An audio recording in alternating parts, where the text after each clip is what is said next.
Drawing with two values is great. When done right, it can lead to cool drawings like this or this. And it's a lot of fun after all. But what if you want to draw something more realistic and 3D, like this? Well, the solution is to add midtones. Hey there, it's Daniel again, and on this channel I help you to draw better. Now, what are midtones? Let's say as an exercise we are drawing a white ball. The first step is to separate light and shadow. This already gives a basic sense of the form, but if you want to make it more realistic, you can't just use two values, you need to add many more in-between tones. And by blending all these tones in a soft gradient, you really give your object the appearance of roundness. And these in-between tones are the midtones. So essentially midtones are all the tones that lie between the shadow value and the center light, which is the brightest light value. When it comes to painting midtones, there are three rules to adhere to. Rule number 1. Midtones are always brighter than every value in the shadow family. Midtones only appear in areas that are lit by direct light. That means they belong to the light family. Direct light is pretty much always brighter than reflected light though. And that means the darkest light is always brighter than the brightest dark. Or to put it more simply, basically midtones are always brighter than reflected light. Rule number 2. The more a plane is angled towards the light, the brighter the midtone. Let's say you have two planes and a light source. The first plane, called A, is facing the light source directly. It receives a lot of light and is therefore very bright. The second plane, called B, is angled away from the light, so it receives less of the direct light and is therefore darker than plane A. Rule number 3. The value change of a form turning away from the light is not linear. Now, based on rule number 2, you could think that as a form turns away from the light and the values get darker, they get darker in a linear fashion.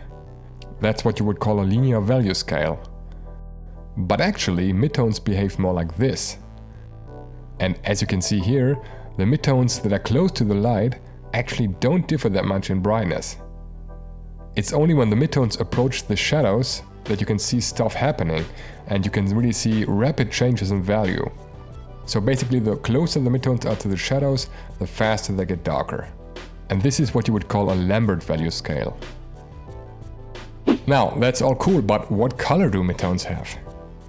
Let's say our white ball is actually a red ball. Here I used a brush with the multiply blending mode and just colored it with red. And afterwards I just refined the gradient a bit. And if we do that, basically the same thing happens with the value scale. It just gets turned red, and you can see the same stuff happening right here. The bright midtones don't differ that much in value, while the real changes happen towards the shadows. The thing is, in real life, most of the time light and shadow values are not just brighter or darker values compared to the local color. Depending on the light source, actually light tones often have a warm, for example orange or yellow color tint, and shadows often have a cool or blue color tint. So the actual color of the light and shadow values gets tilted towards warm or cool colors. The result of that is that actually the midtones display the local color the most. So if your ball is red, it's right here where you see the red the most. But enough theory, let's actually paint some midtones step by step. The first step is to start with the average light and the average shadow. Before you even paint the midtones, you need to establish a base. You do that by simply painting two values. First the local color, in this case blue, and one value representing the shadow values.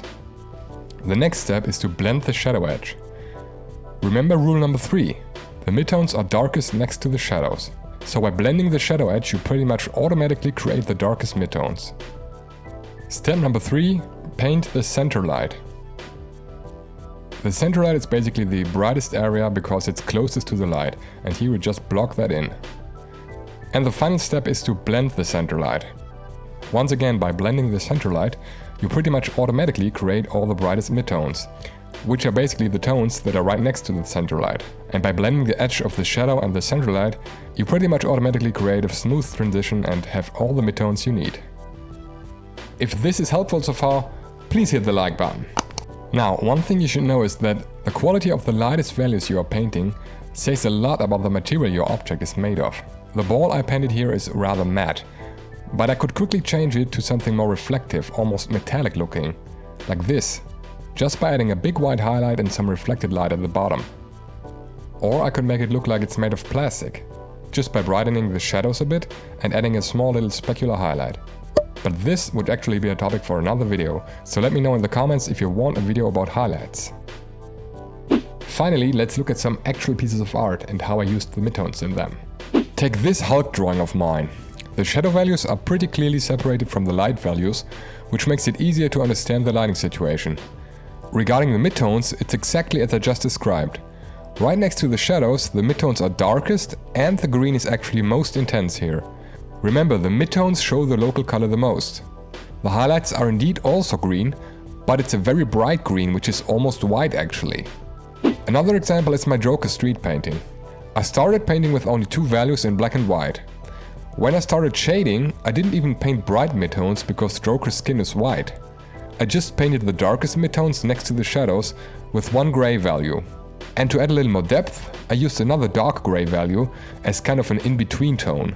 And I think this shows perfectly how even a little bit of midtones can make a drawing more 3D. For more tricks on drawing light and shadow, check out these other 2 videos of mine. Thanks for watching.